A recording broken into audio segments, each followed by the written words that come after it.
38쪽입니다. 다 펴셨습니까? 자, 제가 읽겠습니다. 신사도 운동은 폴로 신학교 교수인 찰스 피터 와그너 등 근본주의 개신교 계통에서 출발한 부흥운동이었는데 전통적인 기독교 입장에서는 논란이 되고 있습니다. 참 우리 한국에 피터 와그너라는 사람이 교회성자 교수거든요. 그런데 많은 사람이 피터 와그너 밑에서 공부해가지고 문제점들이 참 많습니다. 피터 와그너에서 이렇게 신사운동을 배워가지고 한국에 신사도 운동을 하는 사람들이 곳곳에 많이 있습니다. 그리고 그 여파를 가지고 교회에 많이 보급되어 있고 분별 못하고 쫓아가고 있는데 우리가 과연 성경으로 봤을 때 옳은지 그런지 좀 잘 분별해야 될 것 압니다.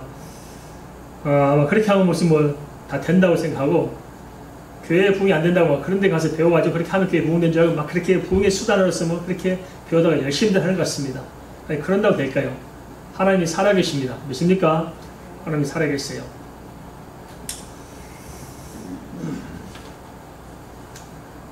본래 시작은 남미의 성령운동한 분파를 할 수 있는 토론토 에어포트 교회나 신비 등으로 말미암아 알려졌습니다. 시작이 어떻게 되냐면 남미에서 시작했습니다. 토론토에서 시작됐습니다. 비냐드 운동이 시작됐습니다. 비냐드 들어보셨죠? 한국에 비냐드 찬송이 많이 이렇게 보급되어 있습니다. 비냐드 찬송들. 그 비냐드 운동을 가지고 한국에 많이 보급되었는데 이게 한국에 많은 문제점을 가지고 오게 됐습니다. 그것은 예언사역과 성령치유 등 유독 강조하기 때문입니다. 신사도의 핵심은 사도권은 오늘날까지 계속해서 이어져 내려오고 있으며 이것이 예언사역을 하는 리더들에게 계승된다고 주장하는 것입니다. 오늘 사도의 계신 여부가 중요한 것은 사도는 성경을 기록한 존재이기 때문입니다. 전통적인 기독교 입장에서는 사도들의 신앙은 계승되지만 사도직은 성경의 완성으로 마감된 것으로 여깁니다. 신사도나 교회는 뭐냐면 예언사역을 특별히 강조합니다. 그리고 이 예언사역이 계속 계승된다고 주장합니다. 그래서 지금 이렇게 예언기도 하는 사람들 많죠.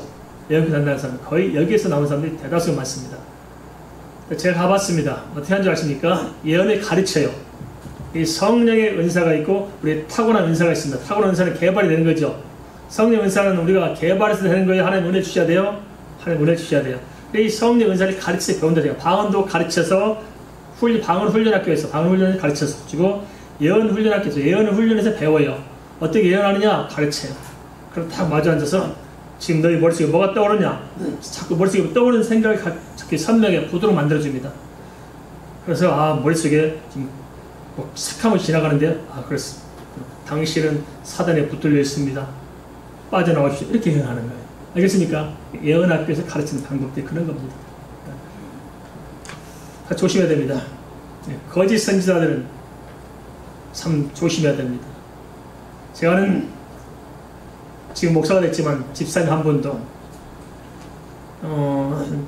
거의 27, 8년 전 이야기입니다.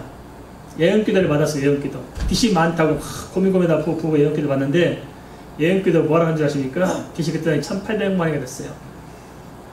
걱정하지 마라. 연말까지는 다 무슨 빚을 지다 다 갚아줄 것이다. 나 여호와의 말씀이니라. 딱 이랬거든요.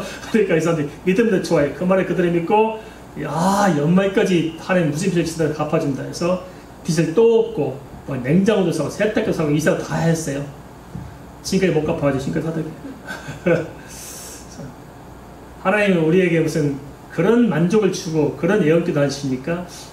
착각도 유본수지 조심해야 됩니다. 그리고 사도 계승이 이 문제입니다.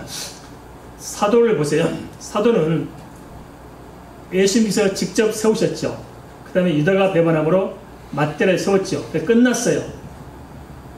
그리고 언제 세웠습니까? 이제 예수님께서 특별히 이방인을 위한 사도로 바울을 선택하셨죠. 그렇지만 당시 사도는 뭐냐면 예수님이 직접 세워야만 됐어요. 근데 바울은 예수님이 직접 세운 게 아니잖아요. 눈을 보기에 교회 공동체에 세워진 것이 아니고 별도로 세웠기 때문에 바울은 항상 사도성에 문제가 있었어요. 성도 인정하지 않은 사람이 사도가 아니다. 나는 예수께 직접 이용한 사도 세웠다 해서 바울 서신 보면 주 예수 안에서 사도된 바울은 끊임없이 강조합니다. 그렇지만 13명입니다. 그러면 그 이후에 초대교회 모든 복음 전환 전 사역 속에서 사도가 세워졌어 안 세워졌어요? 안 세워졌잖아요. 만일 사도가 개성됐다면 바울을 통해서 이방의 사도를 계속 세워왔어야 돼요. 근데 사도를 다 세운 적이 없습니다. 그냥 감독과 장로, 집사를 세웠죠. 그리고 지금의 목사는 스데반처럼 당시 시대로 말하면 사도들에 의해서 복음자로 세움받은 당시 집사들이 바로 오늘날 목사입니다. 굳이 따지자면. 목사는 용어도 사실 우리가 성경에서 볼 때는 없잖아요. 사실 목자란 말은 나와도 그런 개념에서 목양을 하다 보니까 목자라는 이름을 가지고 목사 이름을 가지고 하도록 되어 있지, 실상은 성경 용어도 아니고 사실 초대교회 따지면 집사입니다. 사실은. 말씀이 나왔으니까 한 가지 더 좀 언급하고 가려고 합니다. 주의 종이란 말 있잖아요. 주의 종하면 누가 주의 종이에요? 그러면 목사, 전설을 주의 종이라고 그럽니다. 그래서 성도들이 가끔 기도할 때 그렇게 기도하시대요. 하나님 우리 종님을 축복하여 주시고 종은 종놈이지 종님이 어디가 있겠습니까? 그죠? 그렇게 기도해요. 이게 우리가 좀 정리가 돼야 할 줄 압니다. 우리는 신분상 두 가지 신분을 가지고 있어요. 기본적으로 뭐냐, 예수 믿는 모든 성도는 누구든지 가릴 것 없이 직분과 상관없이 하나님의 자녀입니다. 믿습니까? 하나님의 자녀라는 거. 이것은 구원에 있어서 관계가 하나님의 자녀인 거고요. 그 다음에 사역적인 측면이 있어요. 사역적인 측면. 그 뭐냐, 우리가 구원받음으로 하나님께 부름받았지만은 또 한편 우리가 하나님께 왔다가 하나님을 향해서 또 세상을 가야 하잖아요. 가야 할 때 직분이 있어요. 부름받았을 때는 하나님의 자녀가 부름받았고 세상을 향해 나갈 때는 또 다른 직분을 받습니다. 그것은 사명을 감당하고 주님의 일을 해야 하는 직분으로서 종의 직분을 받은 것입니다. 종의 직분을. 그래서 직분상은 종입니다. 그렇지만 하나님의 자녀잖아요. 그러면 목사만 주의 종이 아니고 모든 성도는 다 똑같이 하나님의 자녀임과 동시에 하나님의 종인 것입니다. 믿습니까? 우리는 다 복음 전하는 사역으로 부름받았기 때문에 그렇습니다. 이걸 잘 좀 정리했으면 좋겠습니다. 그리고 사도직은 계승되지 않고 다만 뭐가 계승되냐, 사도가 가지고 있는 복음 전도의 사명을 우리가 계승해서 받은 것입니다. 그래서 중간 단계 모든 초대교회 지금까지 사도가 계승이 안 되어 있죠. 없죠. 그런데 이 사람들 신사도 운동하는 사람은 무슨 문제냐, 사도가 있다고 생각하고 자기들이 사도를 세워요. 이게 문제입니다. 어떤 사람이 사도를 세우냐, 막 이게 예언의 은사가 나타나고 막 그냥 뭐 좀 능력 있는 것처럼 보이는 사람들 다 사도로 세우는 거예요. 직통계시를 받았다. 그래서 사도라고 생각해요. 하나님의 말씀을 받아서 직접 하나님의 말씀을 대변한 자니까 사도라 생각합니다. 그 사람들 실체가 뭐냐, 약간 머리가 혼미해서 야리꾸리 해가지고 떡 들어놓아가지고 그냥 헛소리 하는 사람들만 사도로 세우는 거예요. 직통계시 받은 사람들이니까. 이 사람들이 사도로 행세해야 하고, 한국도 그 해외에 있는 그 사람들이 와서 사도라고 행세하면서 한국에 부흥 집회를 하고 다니면서 얼마나 시끄럽다는지 말해줬습니다. 그래 답답한 게 한국의 크리스찬들은 그런 사람들이 무슨 사도라니까 권위가 있는 줄 알고 하나님이 직통계시라니까 막 그냥 정신 못 차리고 떼거리처럼 그냥 몰려가는 거예요. 그래서 여기서 말씀하셨어요. 내가 말세에 믿음을 보겠느냐. 알겠습니까? 그래서 이 시대는 분별 못하면 끝나는 겁니다. 알겠습니까? 물론 하나씩 은혜 주셔야 사역이지만은 우리가 분별을 잘해야 할 줄 압니다. 그 다음에 한번 보겠습니다. 넘겨서 뒤에 보겠습니다. 40쪽인가요? 40쪽 보겠습니다. 그럼 신사도 운동의 신학 사상 및 문제점은 무엇인지 좀 살펴보겠습니다. 1번 봅니다. 오늘도 성경을 기록한 당시의 사도와 똑같은 권위를 가진 사도직이 계승된다는 것은 문제가 있습니다. 사도는 교회를 세우기에 한시로 세운 직분이며 교회는 사도들의 믿음을 계승한 다양한 직분이 세워졌습니다. 하나님의 일이 시대에 따라서 계시가 점지로 발전하죠. 사도도 마찬가지예요. 사도를 세울 땐 사도를 세웠잖아요. 그 안에 선지자가 있었잖아요. 그래서 성경이 완성되고 끝난 겁니다. 이스라엘도 마찬가지입니다. 영적 이스라엘, 육적 이스라엘 잘 구분해야 됩니다. 우리가 잘 구분해서 무엇이 성경인가를 잘 분별할 수 있으면 좋겠습니다. 그 다음에 보겠습니다. 2번 성경 외에 직통계시가 아직도 존재한다는 것입니다. 기적을 사모하는 것이나 안수를 통하여 성령의 은사와 능력의 전이가 나타나는 것은 큰 무리가 없을지라도 직통계시는 분명 비성경적입니다. 예언의 은사를 허용한다고 해도 어디까지나 그것은 직통계시가 아니고 성경의 말씀에 대한 성령님의 조명으로 분별과 해석이 필요합니다. 입만 열면 뭐 자기 예언의 은사를 받았다. 그래서 무슨 사도라 칭한다. 내가 입만 열면 내가 하나님의 막 직통계시를 말하는 것이 그 하나님의 말씀이니까 천만의 말씀입니다. 위험하다는 것입니다. 그 말도 안 되는 소리 조심해야 됩니다. 3번 세상을 종교, 경제, 문화, 정치, 교육 등 7개의 권역으로 구분해서 신사도 운동의 교회가 지배하고 통치하여 지상에서 하나님의 나라를 이루면 예수의 재림이 이루어진다고 합니다. 예수님의 재림이 어떻게 이루어져요? 이들이 자기가 각 분야를 다 지배하게 되면 예수님이 재림한다고 하는 말이 성경에 나와요? 안 나와요? 아니요. 성경에 어떻게 예수님의 재림이 이루어져요? 복음이 온 땅까지 다 이루어져서 구원할 자를 다 택할 자를 택하면 끝나면은 그때 구원이 이루어집니다. 알겠습니까? 재림이 이루어지고 자기들 뭐 성과 출세해서 세상을 다 정복하고 다스리면 주님이 재림이에요? 그건 말 같지 않은 인본주의입니다. 그 중요한 수단과 방법은 부의 이동, 즉 돈과 일터교회 두 기둥으로 기존의 기독교는 옛 포도주이며 헌 가족부대로 신사도 개혁운동이 새 패러다임으로 바뀌어간다고 합니다. 이렇게 각 분야의 7개 권역을 자기들이 차지하는 방법이 뭐냐? 돈과 일터교회입니다. 돈을 벌도록 만들고 일터교회를 만들자. 무슨 말입니까? 자기들한테 오면 막 물질 축복권을 받고 막 일터가 생겨가지고 일터가 직장이 생기고 돈을 많이 벌어가지고 이거 가지고 오면 정치도 경제도 뭐 문화도 다 만들어가지고 자기들이 세상을 지배하게 되면은 예수님이 재림한다는 거예요. 그러니까 돈이 들어가고 막 직장이 들어가고 이런 식으로 쇼킹하게 현실적으로 육신적인 만족을 주고자 하고 들어가면서 거기에 성령의 빙자에서 들어가니까 사람들이 쫄깃할 수밖에 없죠. 그래서 제가 지난주 시간도 말씀드렸잖아요. 한국의 신앙을 딱 뭉치면 잘못된 신앙 하나다. 그 뭐냐? 성령 충만 받아 복 받고 잘 살자. 이 세상에서. 그거 아니겠습니까? 이게 딱 얘기입니다. 그 다음 보겠습니다. 4번 교회의 부흥과 성장을 위하여 정통신앙은 더 이상 필요하지 않으며 이단 교리와 사상도 모두 수용해야 받아들여야 한다고 한다. 이게 무슨 말입니까? 자기들이 이게 엉망이잖아요 지금요. 신학사상이. 그러니까 이단들까지도 다 받아들여야 된다. 이런 말입니다. 성경 이단을 받아들여라고 했어요? 내쫓으라고 했어요? 내쫓으라고 했죠. 성경 거꾸로 가는 것입니다. 그 신사도운동을 한국의 큰 교회 한 목사님이 지난번에 면책 받았어요. 누구의 면책 받았냐? 전 무슨 목사님한테 면책을 받았어요. 돈 3억인가 줬다고 그러대. 3억 주고 주니까 이단이 아니다. 그래가지고 가겠어요. 참 이게 참 웃기게 돌아가는 겁니다. 이제 돈 놓고 돈 먹기. 돈 주면 또 이단도 이단이 안 되고 이게 참 웃기잖아요. 이게 비일비재합니다. 이게 되겠어요. 이래가지고.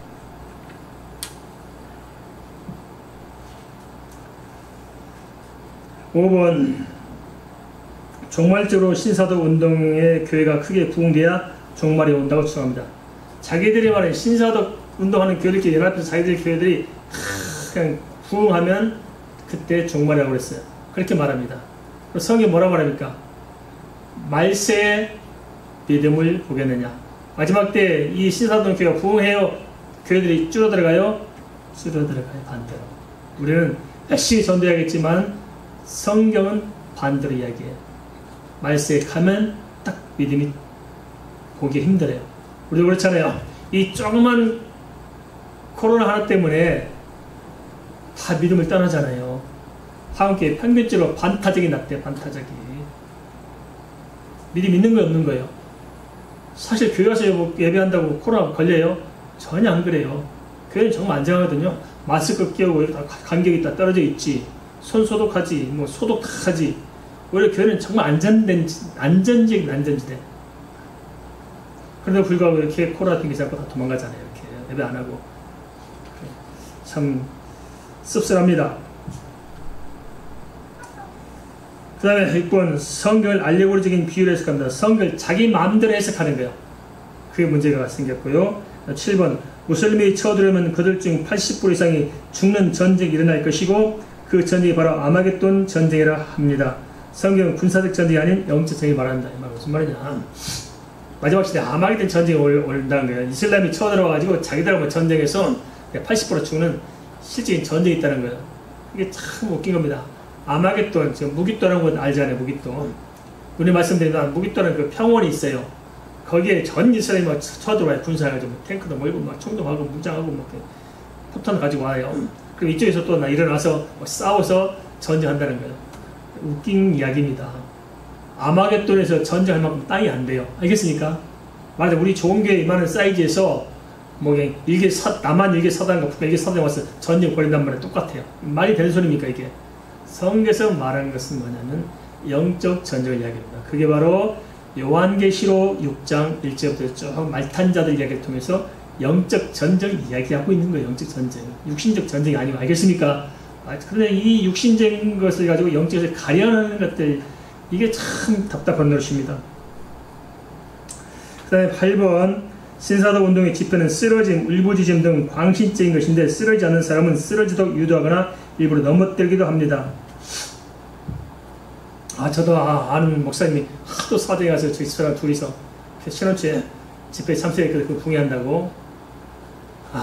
그런데 딱 이 양반도 웃게 돼요. 우통 확 벗더니 와이셔츠만 넥타이만 착착 벗고 와이셔츠 입더니 씨름선 선수들 뭡니까 레슬링 선수들 벨트처럼 크게 차가 옆으로 차더니 확 하면서 휘악 하더라고요. 쓰러지더라고. 근데 다른 사람 다 쓰는데 저하고 우리 김 사장 둘이만 멀쩡히 서 있는 거예요. 그래서 미안해가지고 목사 눈치 보라고 처음에 앉았죠. 그러니까 자기가 다들 능력이처럼 생각하는데 그게 정말 웃긴 겁니다. 이게. 예수님은 쓰러지는 사람을 일으켰습니까? 멀쩡히 걸어가는 사람 쓰러뜨렸습니까? 생각해봐야 되는 거죠. 쓰러지고 안 쓰러진 것이 중요해요. 예수 믿고 안 믿고가 중요해요. 은혜가 쓰러진 것이 은혜가 아닙니다. 물론 하나님의 성령의 역사가 임하면은 쓰러질 수도 있고 울부짖을 수도 있고 웃을 수도 있고 할 수도 있겠죠. 그러나 속지 말아야 됩니다. 본질이 아닙니다. 오늘 말씀드린 그 본질 아니고 본질은 성령의 역사에 그냥 쓰러진 것만 합니까? 성령의 역사는 뭐예요? 회개하고 제사함받고 하면 자녀가 되도록 하는 거죠. 근데 울부짖는 것들 참 조심해야 됩니다. 저기 충청도에 유명한 기도원이 있어요. 기도원. 한국에서 유명한 기도원입니다. 그 기도원이. 근데 하도 유명한데 제가 가봤습니다. 어떤 거 누가 거기 가보래요. 그래서 그분은 그런 데서 은혜 받는 길 저는 뭘도 모르고 원모로 그 기도에 하도 소문나서 그 기도 가면 능력 받는다 어쩐다 기도하기 좋다 해서 원모로 갔었죠. 가서 한번 찾아보니까는 의자가 있는 것도 아니고 큰 홀인데요.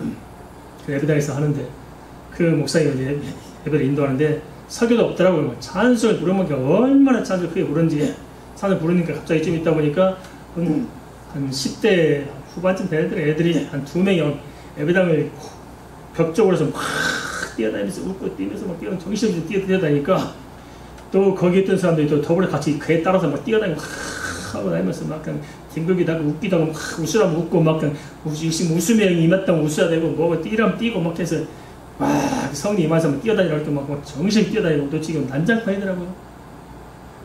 그래서 내가 다른 사람을 물어봐서 같이 간 사람한테 이게 제정신이니까 아니라고요. 너무너무 답답하더라고요. 제가 여기서 그 처음 뛰어다니는 두 여자애를 제가 만났어요. 와서 이렇게 뭘 닦고 청소하고 있다 해서 불렀어요. 얘들아 내가 어떻게 해서 여기 왔느냐 하니까 자기 아버지가 이를 보냈다는 거예요. 말하자면 애들이 머리가 이상한 거예요. 이상하니까 집에서 못 키우니까 거기다 맡겨놨어요.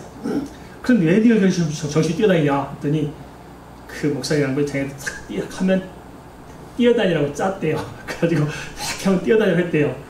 그래서 탁 웃으라면 자기들 웃고 자기 뒹굴려면 탁 자기 뒹군다는 거예요. 자기들이 확 하면 자기가 뛰어다니면 이 사람 정신을 뛰어다니고 자기들 탁 웃으라면 자기들 다 따라서 웃고 자기들이 뒹굴면 다 따라서 뒹군다는 거예요. 이게 성령의 역사입니까? 사람의 개수작입니까? 이게 개수작이에요. 그런데 그게 한국교회는 유명하게 소문나가지고 능력 있는 기도원이라고 하는 거예요. 실체를 봐야 됩니다. 알겠습니까? 속지 마시기 바랍니다. 은사운동 하는 사람들 거의 이 수준에 못 벗어나요.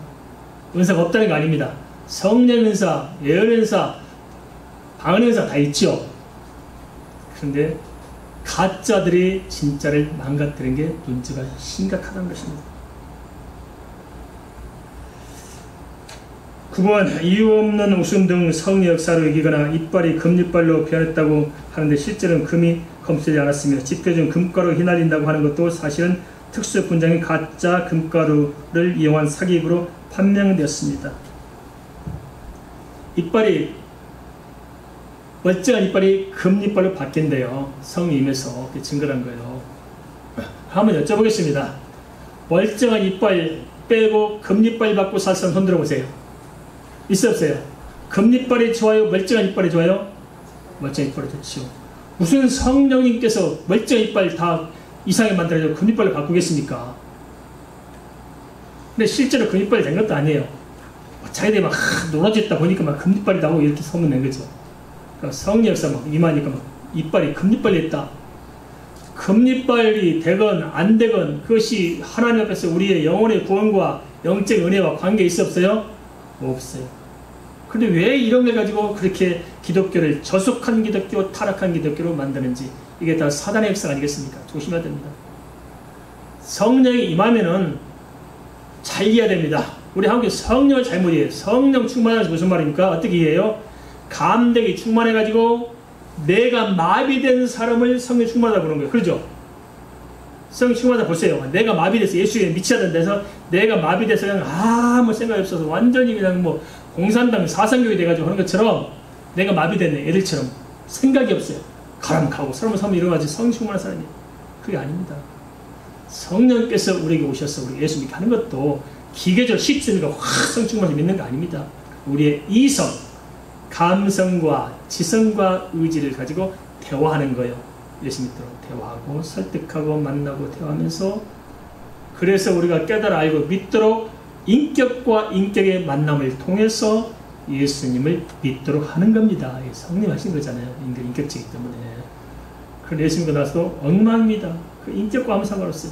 그건 다 정신병이지 성령 충만한 게 아닙니다. 알겠습니까? 성령 충만하면 머리는 더 냉철해져요. 그래서 이성이 분명해지고 판단이 정확해지는 거예요. 옳은지 그른지 정확히 분별해지고, 감정은 뜨거워질 수가 있어요. 그 은혜를 깨닫기 때문에. 그런데 우리는 거꾸로 집었어요. 머리는 뜨거워지고 가슴은 이상해져요. 이게 문제입니다. 정신병과 성령 충만을 나타나는 건 비슷할지 못할지 모르겠습니다만은 내용이 달라요. 알겠습니까? 술 취한 것과 성령 충만이 같아 틀려요? 틀리잖아요. 그걸 잘 분별해야 됩니다. 그래, 금가루 날린다고 해서 다 거짓으로 분명됐습니다. 우리 뭐 그 있잖아요. 이세성신, 부천에서 유명해 있어요. 이세성신, 조이성, 막 예배시면 이슬이 내려요. 막 성령 이슬 내린다, 막 이슬 내려. 알고 보니까 이게 펌프 작동해가지고 더 스위치 넣으면 다 이렇게 물이 내리게 했잖아요. 그걸 또 누가 배웠어요. 저기 구로동인가 어디 교회 큰 하나 교회 있잖아요. 그 웃긴 인간 그 무슨 뭐 밑에다 걸리고 뭐 별짓 싹 다 하고 막 성도들 이 지저분한 인간, 그 목사도 아니죠. 그 사기꾼이죠. 그 사기꾼 교회에 그렇게 떼봉되네. 이렇게 그 사기꾼들한테 사람들 많이 가요. 김장 목사님이 진실 이야기하면 안 오고 참 답답하네. 그러죠. 그 사기꾼한테 떼가지로 오는 몇만 명이지 큰 거 있잖아요. 그 인간이 뭐 성령님이 앞에 있는 강대상 뒤에 커튼에 붙었다고 하면 성령이 붙을 데가 없어서 커튼에 붙어 앉아서 쪼그러고 있어요. 원수입니까? 그러면 이슬성이 내린다고 탁 하는 거면 앞에서 강대상이 이슬이 막 내리거든 하늘에서. 이슬성이 온다 막 자기들은 막 그냥 탄성을 지르고 좋아하고 뭐 날고 없이 자기들만이 무슨 뭐 대단한 교회처럼 착각하고 그게 다 조작된 게 밝혀져. 스위치 눌려가지고 이게 장치해가지고 이렇게 떨어지게 만들고 이런 쇼들이 너무나 많습니다. 신앙은 그래 진실하다는 겁니다. 진정성 있는 거. 알겠습니까? 속지 마시기 바랍니다. 10번 보겠습니다. 문제는 신사도 운동의 경우 이러한 현상을 신앙의 척도 또는 구원받은 증표 또는 성령 세례를 받은 증거로 가르치는 것이며, 이러한 현상을 주도한 사람을 성경의 사도와 동급으로 보거나 예언의 권위가 있는 예언자로 본다는 것입니다. 괜히 그냥 지 생각보다 헛소리하는 것을 무슨 하나님의 집통기처럼 보고 그런 사람을 예언자라고 보고 사도라 칭하는 것 자체가 문제죠. 지금도 구약 같은 많은 중보자가 있어서 예언적인 중보 기도를 할 수 있다고 주장하는 것입니다. 성경에서는 점칠 행위를 금했어요? 점치라고 했어요? 금했습니다. 아브라함에게 정확히 어디 땅 어디로 가라고 했어요? 아니면 그냥 내가 지시할 땅으로 가라고 했어요? 내가 지시할 땅. 우리는 믿음으로 사는 것이지 알면서 사는 게 아닙니다. 그죠? 믿고 있으면 하나님이 섭리 가운데 때를 따라 알 건 알게 하시고 인도에 가신 것이죠. 그죠? 내일을 알도록 하셨어요? 감춰 놓으셨어요? 감춰 놓으셨어요. 필요한 부분이 하나님께서 역사가 없다는 거 아닙니다. 있을 수 있죠. 그러나 그것은 반드시 하나님의 영광, 교회의 덕, 개인의 덕을 위해서 하시는 것이지 내 개인의 욕심적인 어떤 만족을 위해서 인간의 욕망을 충족시키기 위해서 성령께서 시중노하는 것이 아니라는 것을 우리가 분명히 알아야 됩니다. 그리고 성경은 절대 점치는 것을 금지했습니다. 우리 크리스천도 점치려고 하잖아요. 예언기도 받는 게 뭐예요? 점치려고 하는 거잖아요. 그 자체가 지금 하나님 믿는 거예요. 내가 내 인생 알고 살려는 내 주관적인 생각이에요. 인본주의잖아요. 절대 예언기도 받으러 가지 마세요. 알겠습니까? 제가 오늘 예언 한 번만 할게요. 마지막으로. 하겠습니다. 그죠? 여러분 다 죽습니다. 예수 믿으면 천국 갑니다. 안 믿으면 지옥 갑니다. 그 이상 뭐가 있어요? 끝났죠? 하나님께 맡기세요. 알겠습니까?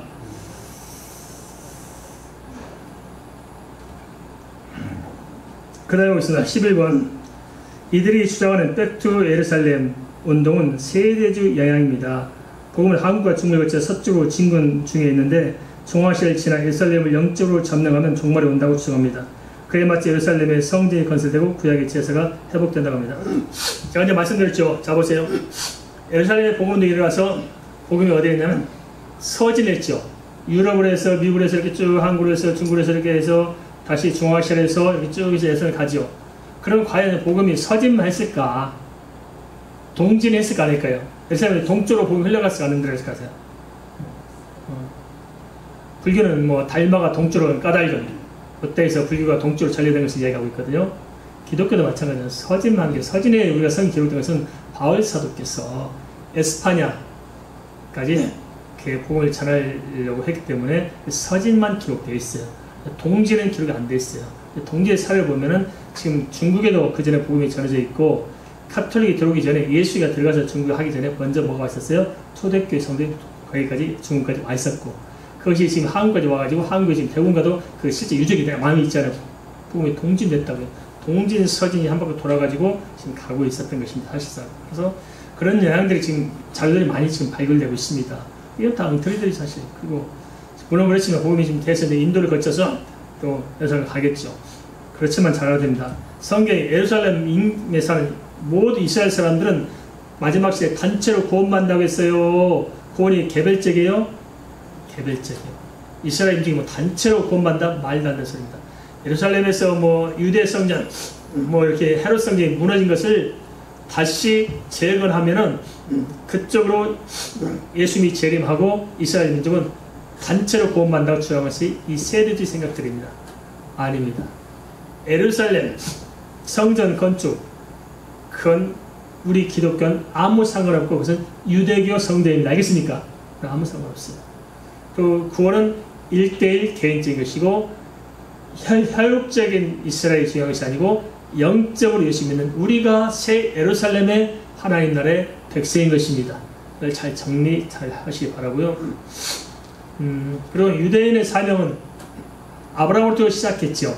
아브라함의 사명을 받아가지고 복음 전하고 이삭, 야곱, 오늘 주일 야곱 들었잖아요. 야곱이 쭉 이어져 가고 있죠. 이것이 어디까지 오느냐?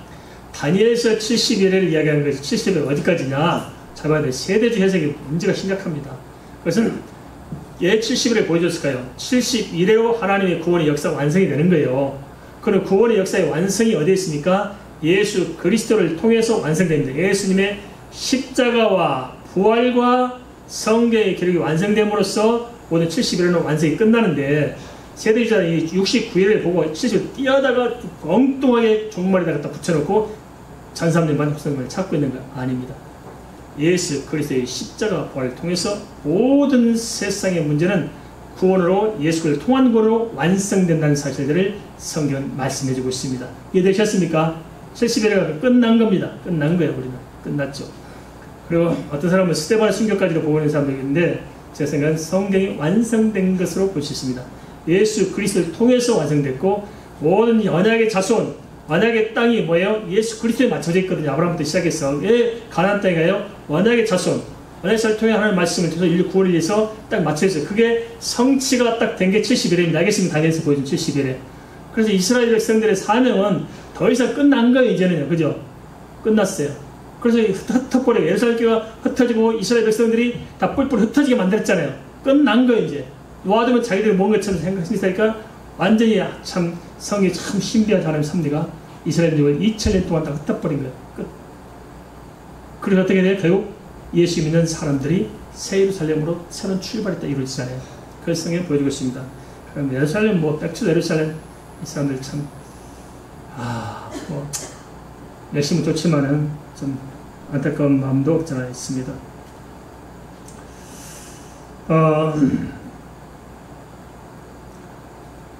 12번 이들은 자기들에게 동참하지 않은 자는 종교의 영에 사로잡혔다고 합니다.